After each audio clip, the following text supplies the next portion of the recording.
and good afternoon. I'm Shuhaida Arifin and you're watching Updates at Noon. In our leading stories today, government to allocate 1 billion ringgit for repair works on federal roads. Over 1,000 Menu Rahmah operators are set to enjoy special raw materials discount.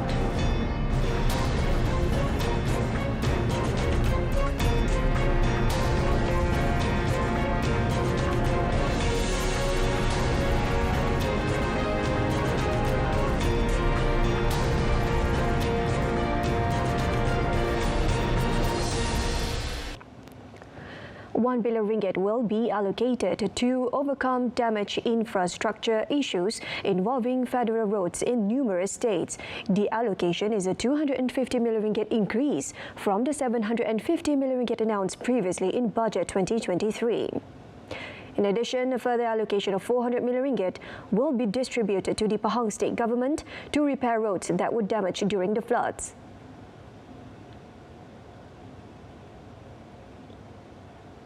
Masa saya Menteri Kewangan dulu, jalan negeri ni memang teruk. Jalan persekutuan ini memang baik. Sekarang, jalan negeri dah elok dengan peruntukan maris kita bagi. Jalan persekutuan ni parah. Lubang sana, lubang sini. Ya. Bukan saya di Pahang, Shah Alam, di luar daripada PJ. Jadi oleh itu saya dengar pandangan dia, maka sebab itulah saya tambah lagi peruntukan untuk sehingga 1 bilion tadi tambah lagi untuk memperbaiki jalan-jalan persekutuan dengan tindakan segera. The Premier said the increase in federal road maintenance allocation was possible because the country's revenue soared after high-income earners started to pay tax to the Inland Revenue Board (LHDN). Dato' Seri Alexander Nantalinggi has ordered maintenance work on all highways be halted until the 7th May. He said the move was to ensure the smooth flow of traffic and not disrupt people's journey during the Hari Raya Aidilfitri celebration, thus ensuring the comfort and safety of highway users. Jadi saya dah mengarahkan serta-merta 18 hari bulan sudah dipersetujui oleh konsesioner supaya tidak ada kerja penyelenggaraan dijalankan sepanjang dari 18 hari bulan sehingga 7 hari bulan Mei. 7 hari bulan, ini panjang ni, lebih 20 hari kan, supaya tidak mengganggu perjalanan pengguna di jalan raya. He said the maintenance work is necessary to ensure that highways are at best level of maintenance. However, it can be postponed so as not to disturb road users during this festive season. The halt on maintenance work was agreed upon by all highway concession companies, and the directive was issued following a viral video on social media regarding the lanes on the highway being partially closed following maintenance work. Meanwhile, in conjunction with the announcement of a free Rahmah toll for 4 days for all highway users, in conjunction with Hari Raya Aidilfitri this year, the Malaysian Highway Authority (LLM) has adjusted and standardized all concession companies to prepare for the increase in traffic flow. Tak pernah 4 hari tol percuma. Pada dulu-dulu hanya 2 hari setiap perayaan yang mana ada tol percuma. Ini adalah kali pertama yang diumumkan. KKR ataupun Kementerian Kerja Raya lah yang memastikan kesemua ini akan berjalan dengan lancar.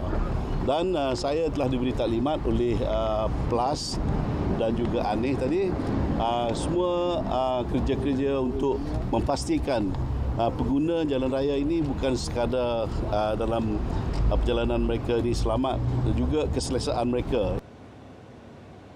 Highway users will be enjoying the free toll rides to return to their hometown from 19 April to 21st April and also on 24th April. The free Rahmah toll initiative is applicable on 13 highways and for all classes of vehicles.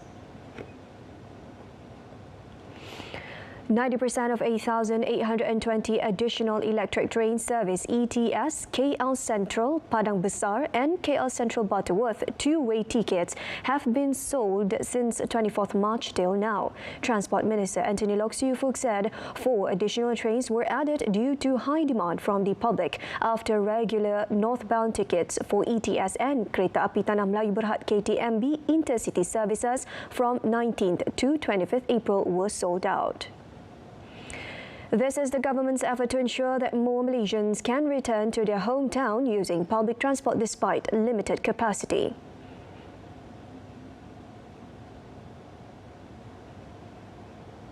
Jadi saya amat berpuas hati dengan cubaan ataupun langkah-langkah yang telah diambil oleh pihak KTMB untuk memastikan tiket dijual lebih awal dan juga ada tambahan ETS dan juga tambahan train ke Pantai Timur. Jadi semua ini adalah usaha kerajaan untuk memastikan lebih ramai rakyat Malaysia dapat pulang ke kampung masing-masing menggunakan perkhidmatan pengangkutan awam. Walaupun kita ada kapasiti yang terhad, namun sekurang-kurangnya telah pun menyediakan perkhidmatan kepada 111,000 orang untuk menggunakan train untuk balik ke kampung.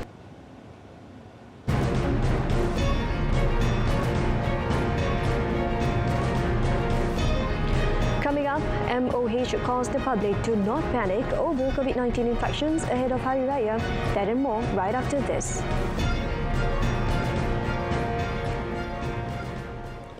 Over 1,700 Menu Rahmah operators are set to enjoy special discounts on the price of the ingredients. Domestic Trade and Cost of Living Minister Datuk Seri Salahuddin Ayub said the incentive was made in order to ensure the sustainability of the initiative and allow for operators to continue participating in Menu Rahmah for a long time. Setakat ini lebih kurang 1,700 lebih dan angka ini akan terus diaudit dan daripada situlah lahirnya pula suatu idea ataupun satu pandangan kenapa tidak peniaga-peniaga ini juga kita bantu untuk mereka mendapatkan bekalan bahan-bahan asas dan mentah untuk mereka terus menyajikan menu ramah ini. However, the special discount will be determined and finalised a week after Hari Raya Aidilfitri. The government appreciates the contribution of Menu Rahmah operators in jointly ensuring the success of Madani's aspiration to reduce the cost of living for the people. The Shah Madani special sale, which began on 15 April, has recorded 4.5 million ringgit in sales so far. Minister of Agriculture and Food Security, Datuk Seri Muhammad Sabu, said this involved 1,462 entrepreneurs at 38 marketing outlets of the Federal Agricultural Marketing Authority, FAMA, throughout the country. He said after looking at the positive development recorded, the government will also consider having this kind of program during other major festivals such as Raya Haji, Deepavali and Christmas. Dan semua perayaan-perayaan utama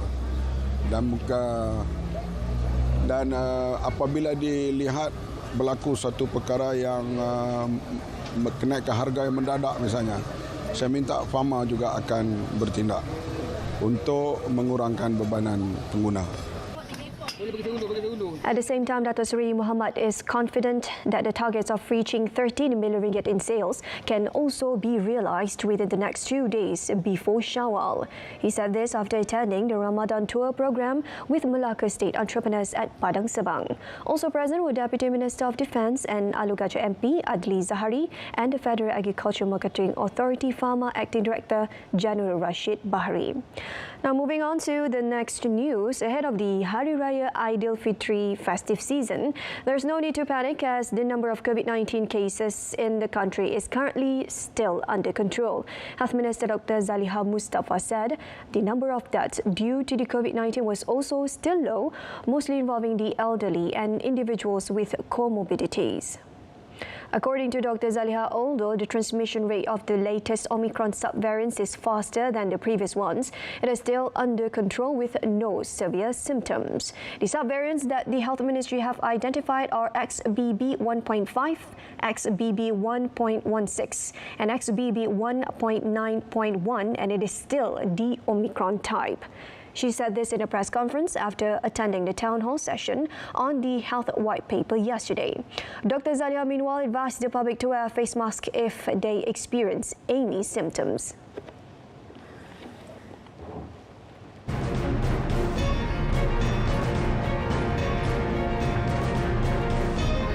Up next on the foreign front, 4-story parking structure in New York collapsed, killing one. Stay tuned.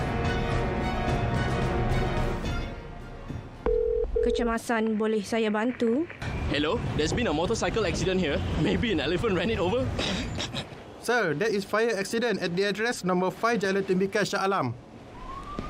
PGO from FRT Shah Alam, there was no fire accident here. Over.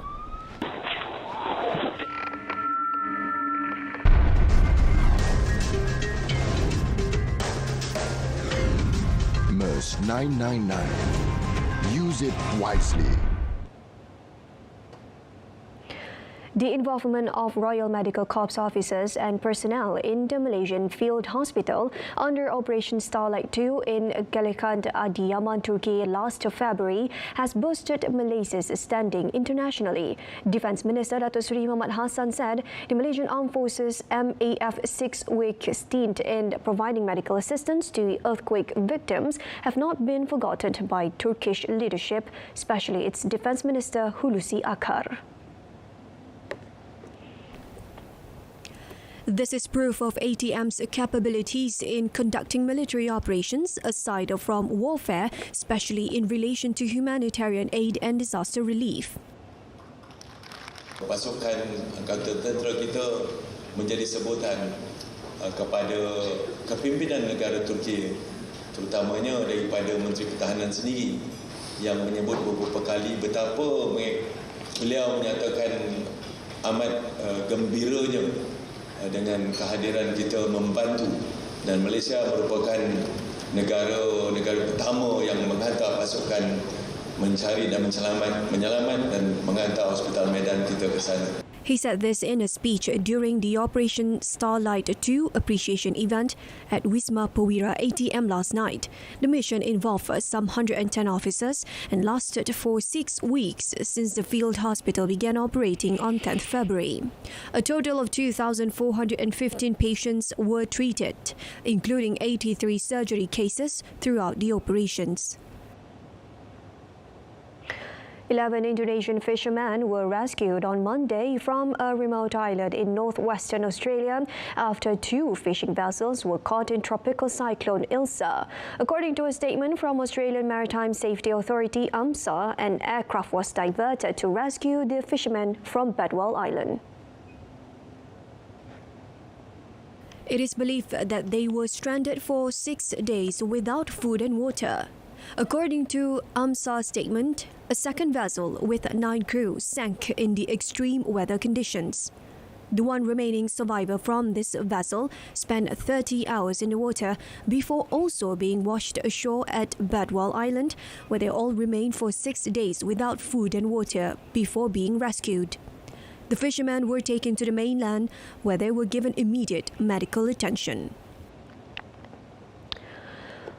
North Korean leader Kim Jong-un has ordered officials to launch the first spy satellite as planned, saying that boosting reconnaissance capabilities is a priority to counter threats from the United States and South Korea.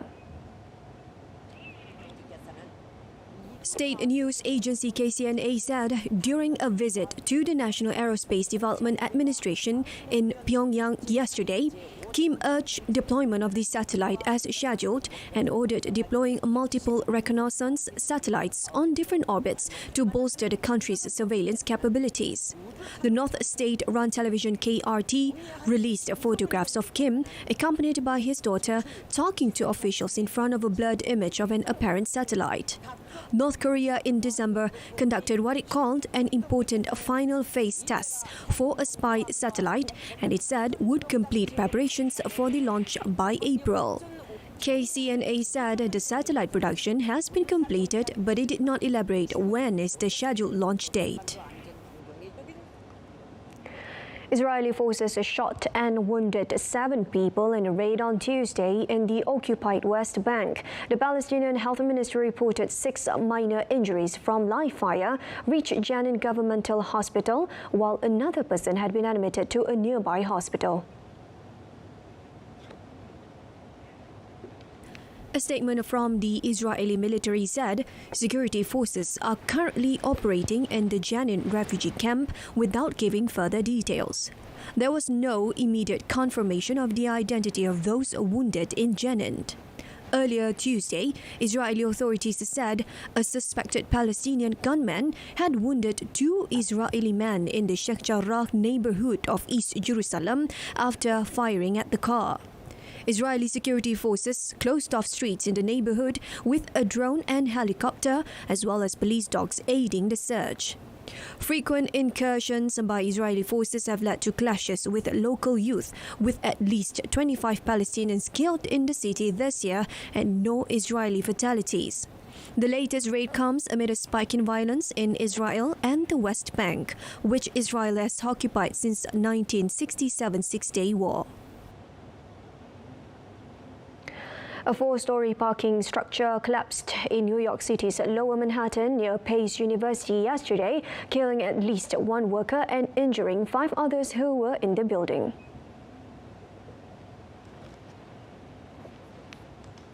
Emergency personnel deployed robotic devices after firefighters who were checking the site for any further casualties were pulled back from the fallen structure because of unstable conditions. However, authorities said they believed everyone who was in the building had been accounted for. No foul play was suspected. Video footage showed multiple cars stacked on top of one another amid crumpled slabs of concrete. According to John Esposito, Chief of Fire Operations for the New York City Fire Department, 1 person was pronounced dead on the scene, 4 more people taken to the area hospitals for injuries, and a 6th individual who was hurt declined medical treatment. He described all 6 as workers who were in the parking structure when it collapsed. A white plume of smoke and ashes filled the sky of Colombian communities near the Nevado del Ruiz volcano yesterday. Residents of Murillo, one of the volcano's surrounding villages, kept up with their daily routine despite a report of an increase in the volcanic activity. The Colombian army has been updating the population via radio on eruption threats and delivered first aid kits in any case they need to evacuate. The volcano's eruption in 1985 killed more than 25,000 people in Colombia's biggest ever natural disaster, with avalanches of earth and rock fragments burying entire settlements. The government raised the volcano's alert level to orange following a surge in seismic activity that suggests a heightened chance of an eruption in the coming days or weeks. According to the National Disaster Management Agency, some 57,000 people live in the volcano's hazard zone, which is spread across parts of 6 provinces. The 1985 tragedy is the 4th deadliest volcanic eruption in human history, according to the Smithsonian Institution. Nevado del Ruiz is a stratovolcano or composite volcano.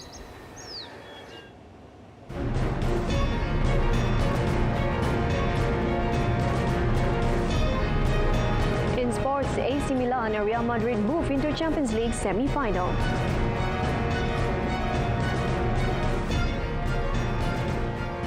Now we begin our sports segment with news on local football front. Selangor racked up its 4th consecutive Super League win by routing Terengganu 5-1 at the Petaling Jaya City Council Stadium last night. It was the reverse for the visitors, who slumped to their 4th defeat of the season.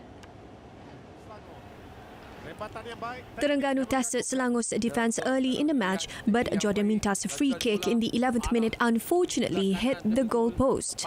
Selangor then blazed ahead, scoring 2 goals in the space of 5 minutes, the first in the 17th minute by striker Aaron Devale and the second in the 21st minute by former Terengganu winger Muhammad Faizal Abdul Halim, before ending the first half 3-0 with an opportunistic effort by defender Harith Haikal Adam Afkar in the 40th minute. Terengganu managed to slot in their solitary goal of the match in the 61st minute by a header from substitute Iwan Mahmud, but Aaron made it 4-1 in the 70th minute before Alif Haikal Lukman Hakim Lau slotted Selangor's 5th goal of the match in the 84th minute. Selangor is now second with 22 points after 9 matches, 2 points behind league leaders champion Johor Darul Takzim JDT, who will play PDRM FC tonight. Perlawanan ke-58 secara keseluruhannya. Lepas satu through ball yang baik. In other matches, Kedah Darul Aman KDA lost 2-3 at home to Kuala Lumpur KLCT FC at Darul Aman Stadium in Alustar. The home team ended the first half leading 2-1, overcoming KLCT's 11th minute goal by Paulo Joshua with double strikes from Jonathan Boreto Dores in the 25th minute and Boyan Saiger in the 30th minute. The second half, however, belonged to KLCT as Romain Morales equalised 3 minutes after the break, while teammate Halison Kayon sealed the victory in the 75th minute. KLCT now placed 7th in the league with 12 points, 1 point behind Terengganu.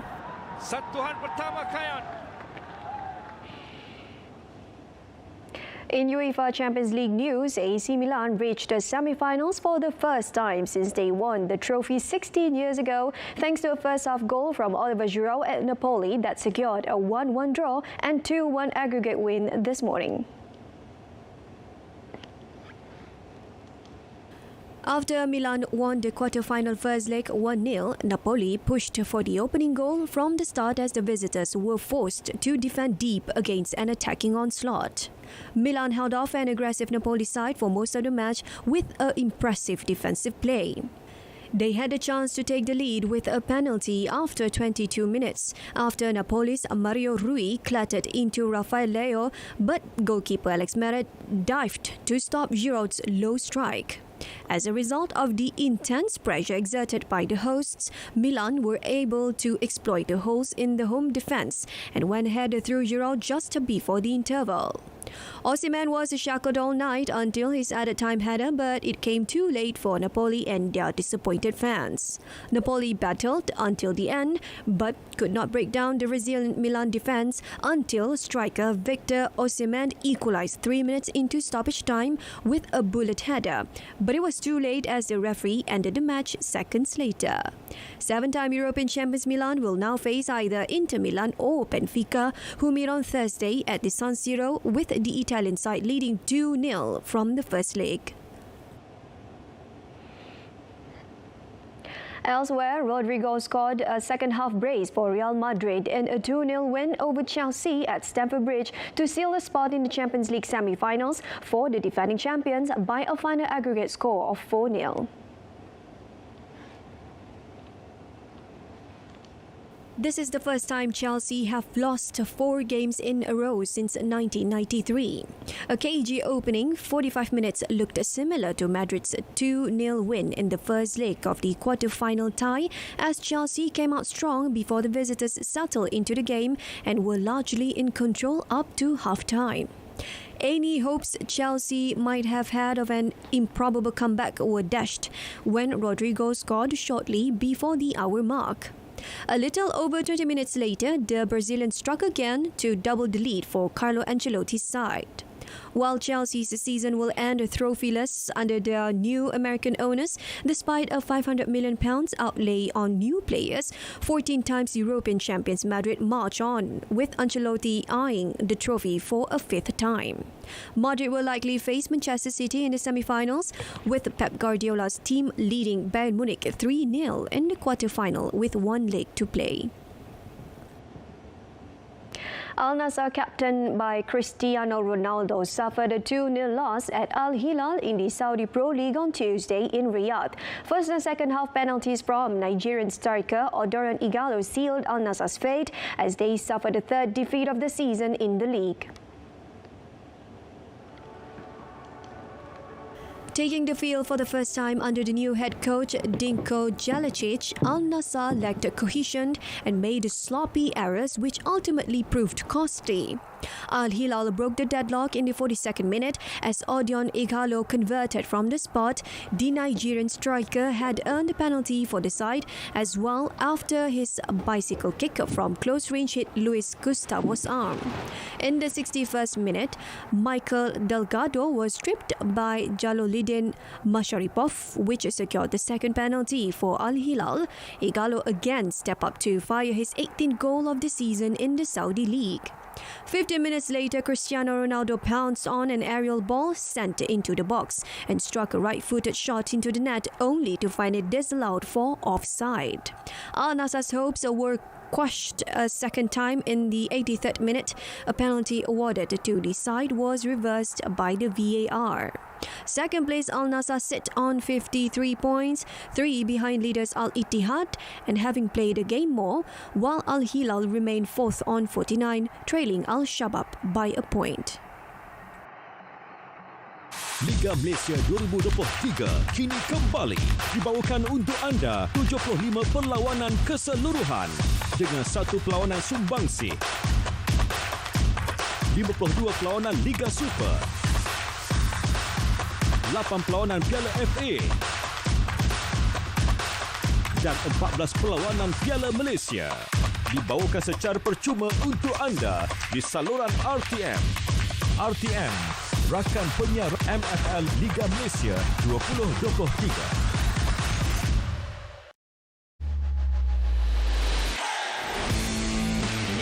Anda nak tahu perkembangan semasa dunia sukan? Bersama saya, Menawan Nawawi, eksklusif di Stadium RTM 22 dan 23 April ini.